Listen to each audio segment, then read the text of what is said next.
How's it going, folks? It's just Edgar here with Acquire, Scale, and Exit.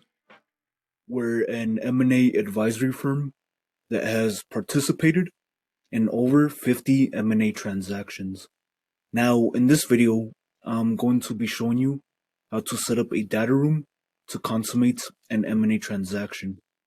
You'll basically set this up to share confidential files with potential business buyers and capital partners after they sign your non disclosure agreement.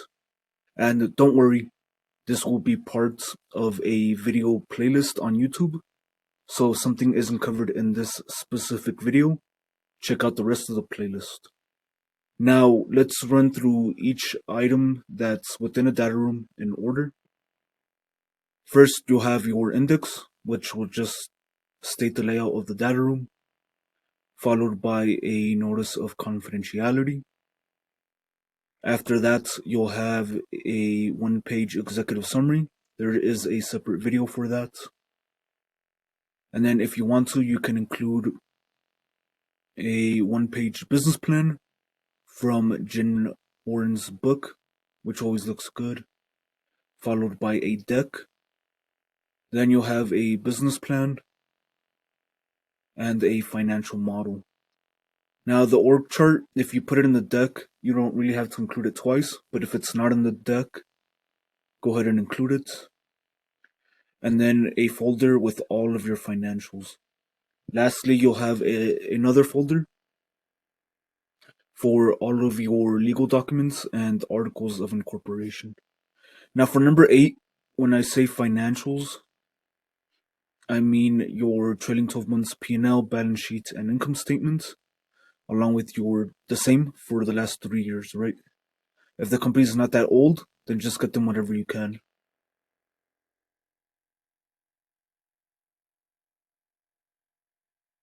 Now, let's show you an example with data room.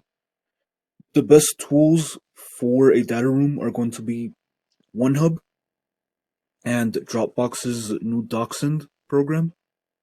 Both of those look really good and professional. If you can't set those up, the alternative is a regular Dropbox folder like this one, or a regular Google Drive folder. Just make sure that you monitor and control who you share the files with, and that you manually add everyone that should be viewing the file vis-a-vis their email address. But yeah, those two are my favorite and they look the best. So as you see here, all the files are numbered in order. They're titled, and the folders, you can add folders and then you can rename the folders so that they match the numerical order that the rest of the files follow, like that. So yeah, that's how the data room looks. This is what the index will look like. It's just a simple index like at the start of a book. And then you'll have your lawyer, or you'll go on Rocket Lawyer and get a notice of confidentiality.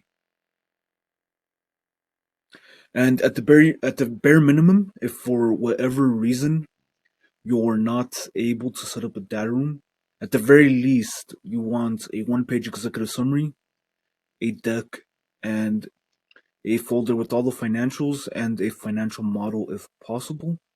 If the company's newer and it doesn't have historical financials, then you'll have to do the financial model. But ideally, if the company has a track record, you'll have a financial model with 3 years of historicals and 2 years of pro forma. That way, investors, partners, and buyers can see a clear trend between what the company's done in the past and what its realistic potential is, right? Don't overinflate your pro forma or your financial forecast. That happens a lot and people pick up on it very quickly and it does make you look bad. But yeah, this is basically the digital equivalent of putting your best foot forward. Like I said, you can get by with just number 2, number 4, and number 6 from this list. But if you can get a full data room put together in either OneHub or Dropbox DocSend, it makes you look very professional. It's for men, it's the equivalent of wearing a suit to a business meeting. And yeah, if you close a deal with this, let me know. And until then, make sure to like the video and subscribe to the channel, as we'll be making weekly videos for the foreseeable future.